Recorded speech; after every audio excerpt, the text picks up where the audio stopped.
Hello, everyone. Good afternoon. Wow, this is a big crowd. So welcome to Dallas, Texas. Welcome to PPMD's 29th annual conference. So we've been doing this for 29 years, and I'm so amazed. I spoke to Drew Malone just before, who's one of our very good old friends, very good young friends. Yeah, he's been with us, and his family's been with us for a very long time, and he recalled when we were 100 people, and today we're almost 1,000 people. So it's pretty amazing.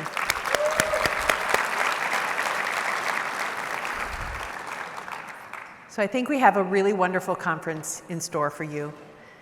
And I hope you leave here finding new friends, finding the researchers and clinicians you'd like to speak to, finding some joy, and maybe a few tears, but knowing there's hope in the horizon. Okay, we're on. So first, I'm going to talk a little bit about us at PPMD, and then I'm going to talk a lot about you, and then a little bit about what to expect during this meeting. So here, an introduction to PPMD staff.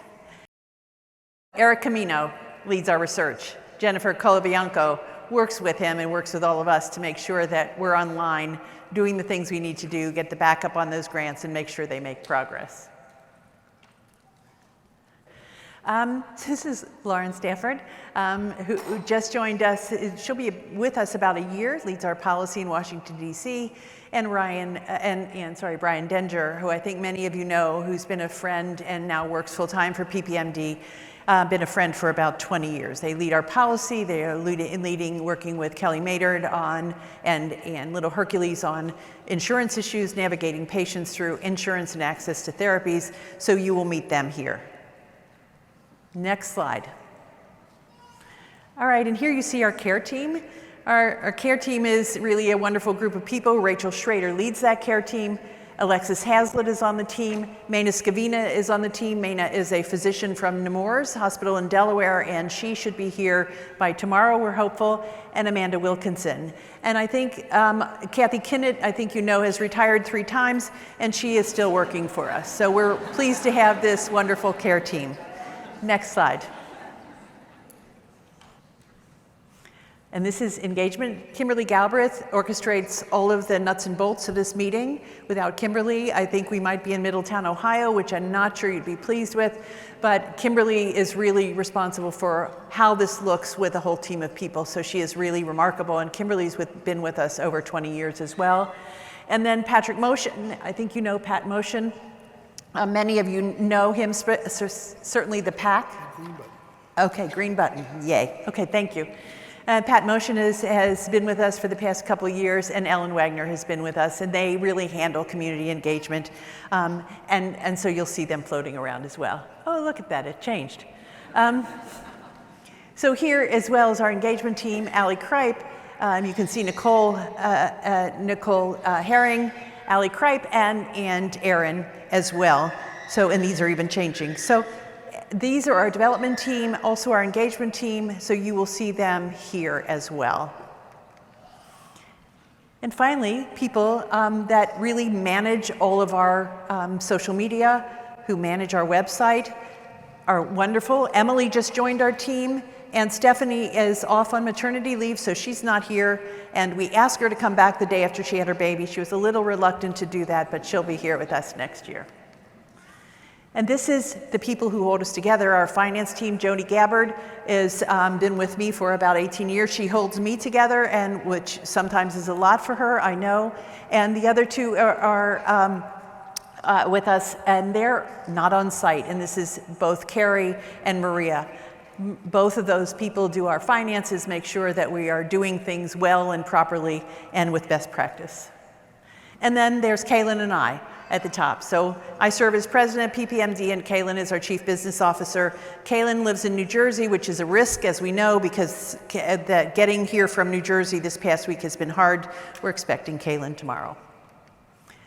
And then our sponsors. We couldn't do a conference like this without wonderful sponsors, and we are so thrilled. 29 years ago when we started up, there weren't any sponsors. There was no industry. There were no clinical trials. And so I'm happy to say that we have remarkable sponsors that are really supporting our meetings, supporting our efforts, working with us to drive therapy development and access to the therapies as they become approved. So our sponsors are wonderful, and we're grateful for all of the sponsors that kindly support what we do and what we believe in. Thank you for joining us. Now it's about you. Again, I hope you leave here happy. I hope you leave here connected. I hope you leave here supported. I hope you know that we will do anything we can to help you navigate this journey, to help your family feel supported, and to make you feel welcome in a community you perhaps didn't plan to join.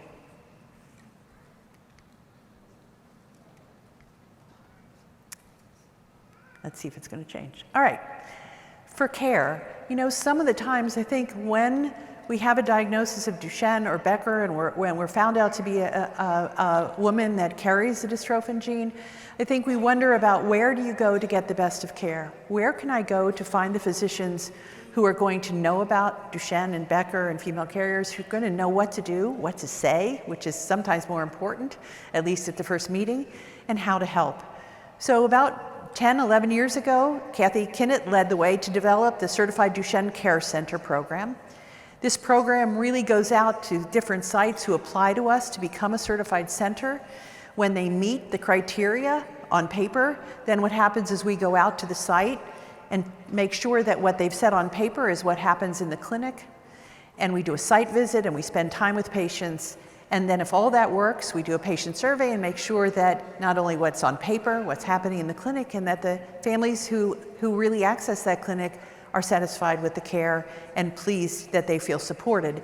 So our Certified Duchenne Care Center program now has 38 sites in the United States. I think you can see that there's some holes in that, but we hope to fill them at the end of the day as sites get more interested, therapy development occurs, and some of the states, North Dakota, South Dakota, and other places that really are more rural areas get clinics that can serve families well.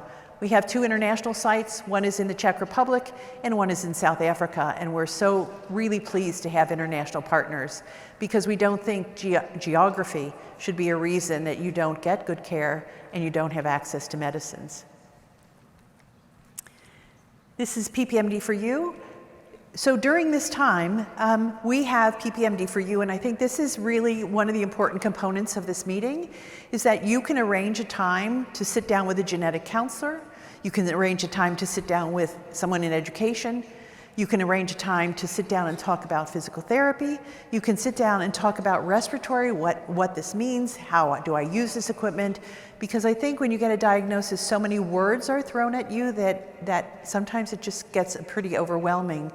So the people in these PPMD for You to spend some time answering your questions are wonderful.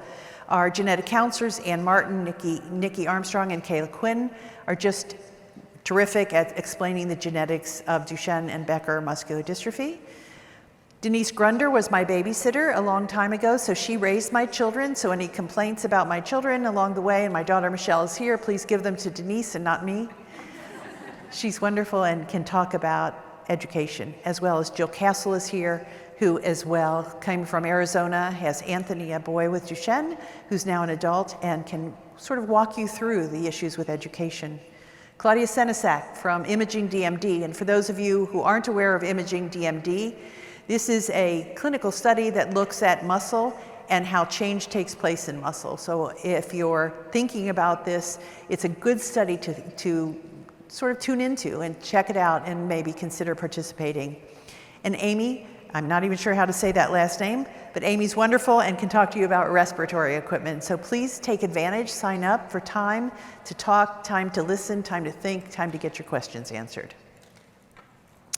Then the patient assist programs that we have in place. Sarepta Assist, I think you have all probably by now heard the news. We have a gene therapy approval as of June 22nd in the United States, a narrow window.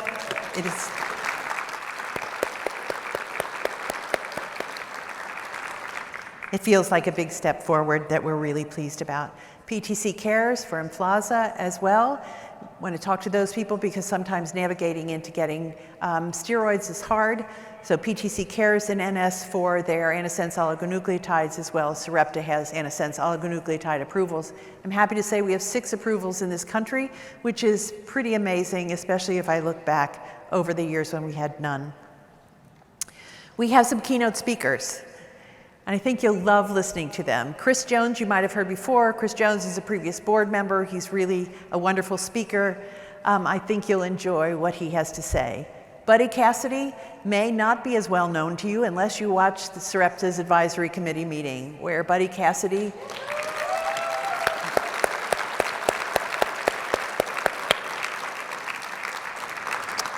yeah, he was pretty spectacular.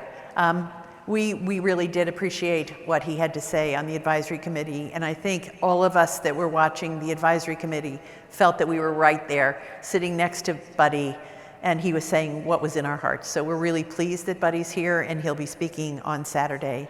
Rick Gadati. So Rick Gadati is going to be right outside here. Rick Gadati is a friend for many years, and Rick Gadati is a professional photographer. Rick was, first of all, in photography for some of the fashion magazines a long time ago when they were describing what beauty was to him. And he'll tell the story about how he changed his career and now is photographing people with rare diseases. Rick has worked with us for many years, and we are looking forward to our 30th anniversary next year, which will be a conference celebration in Orlando, Florida. We've asked Rick to take pictures of all of us, of this community, all of us here, from industry to clinicians to basic scientists to families to people, all of us together, because we're hoping this 30th anniversary we can really thank this community that has been built, and we will end up, hopefully, with a gala in New York City with all of those photos displayed at his gallery. So we're really looking forward to hearing from Rick Gadati. And Brandon Kozar is a psychologist, a doctor of psychology. He comes from Nationwide Children's Hospital. And Brandon will talk about finding your us. Because you know, in life we need us, right? We need a group of people that are going to hold us together in the good times and the bad times. And he's going to tell you about finding our us. So we're really pleased to have him here as well. So Rachel Callender is here. Rachel comes from Australia. We've been working with Rachel for several years. I've met her a long time ago, it seems, in a meeting. And Rachel has really taken her life based on an experience of having a daughter with a rare disease and looked at language and how we use it and how it can be hurtful and how a single word can take you down or lift you up. And so Rachel's going to be keynoting as well. So I think you'll love listening to her. And then there's someone else here in the audience, and his name is John Porter. So John Porter, and if John approaches you, he's not like a serial killer or anything. So John comes from the National Institutes of Health, and then when he left the National Institutes of Health, he began working for nonprofits. Ours was one of them, myotonic dystrophy, another one, and then he recently retired, but he didn't actually retire, and you know we don't like that word anyway. So John is now writing a book about Duchenne. So if he approaches you with a question, please know that's what he's doing, and he's really a good, dear friend of PPMD. The Lighthouse Workshops. Rachel Callender was leading Lighthouse Workshops for us. During COVID, we felt like we were all pretty isolated, even more alone sometimes than we even are some other days, right? COVID seemed to exacerbate the feeling of loneliness. So we started a pilot program with a couple women, about 20, 25 women, and we met every week for an hour just to talk. It was a sacred space for people to share what they thought, what they felt, what they hoped for, what they dreamed about, what they worried about. And that series took on its own life. It ended up being 37 weeks long during COVID, where we all met every single week at 7 o'clock. Because we wanted to expand that, we did just this year. And in the past, since January, we started 4 other groups of women, again, coming together for 8 weeks for a single hour of the evening. And Rachel Callender and Ellen Wagner led that series. So it was a wonderful series. We're going to do it again and again and again, because I think that people need to get together and talk about what's important, what they think about, how they feel, in a space that's sacred and not shared on social media. So you'll be hearing more about that. You're going to see a tent built outside. And you might wonder, wait a minute, are we camping out this evening? No. The answer to that is no. But we're setting up a tent, and this is called the intent. So it goes along with, some of you may be aware that we collected postcards and had people write on those postcards, what do you hope for, what's time, what's wellness, what's hope. So we want to continue that theme about our intent, your intent for being here, your intent in this diagnosis. You can draw on this tent, you can go inside this tent and fill out a card, you can go inside this tent and draw on the inside of the tent. So we hope to, again, have sort of an insulation about our collective thoughts. Marie Jose Contreras is here, and she's leading that effort. Marie Jose came from Chile and moved to the United States with her 2 boys with Duchenne, and she's now a professor at Columbia University. So when you see our tent, it's an intent, and we hope you'll join us. And Rachel will be there, and a number of other moms will be there to talk about your intent to be here. This is Rick Adati. Again, he's going to be keynoting. He's going to memorialize our 30th anniversary. It's going to be fun. So if you see Rick, please get your photo taken. Please know that we're going to display them as a thank you to all of you who've made 30 years easier than they were a long time ago. And as we grow together and see this change in this disease, in this diagnosis, in what happens in the access to medicines. Okay, he's going to be right there. That's Rick. And this is his tagline, and I love it. Change how you see how you change. All right, our 30th conference coming up. I'm going to say it 1,000 million times when you're here, and you'll be tired of it. You'll know the dates.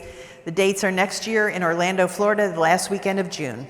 We hope you'll all join us there. We'll be celebrating lots of things, I think, mostly ourselves, of being together for all these years, driving forward with our advocacy to change the world we live in, to make sure all of the people who are touched by Duchenne and Becker and female carriers have access to the best care and treatment possible and all of the medicines that are coming online.